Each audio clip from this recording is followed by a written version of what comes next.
Hi అండి. కోవిడ్లో పరిస్థితి ఇప్పుడైతే చాలా ఘోరంగా అయితే ఉంది. ఒక 5 నిమిషాలు ఉండిందానికి చూడండి, బయట ఎంత చెమటలు కారిపోతున్నాయో. ఇక్కడ ఋతువు అంటారు అనమాట ఇల్లు.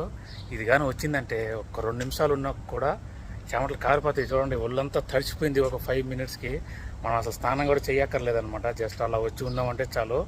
అంత భయంకరంగా ఉందన్నమాట కోవిడ్లో వాతావరణం. సో ఇలా దేనికని జరుగుతుందంటే, కోవిడ్లో ఎండలు కదా ఇప్పుడు. సో వాతావరణంలో మార్పుల వల్ల తేమ పొగమంచు ఎక్కువైపోద్ది అనమాట.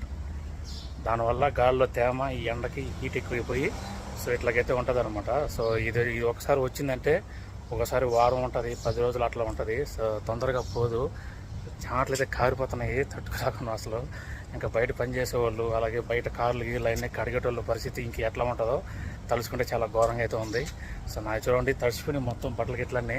సో మీకు ఎలా అనిపించిందో, సో మీకు కూడా అలానే ఉందా లేదనేది కామెంట్ చేయండి. సో ఈ క్లైమేట్కి జాగ్రత్తగా ఉండండి అందరూ కోవిడ్లో. So thank you, bye. Subscribe చేసుకొని సపోర్ట్ చేయండి. So thank you friends, bye.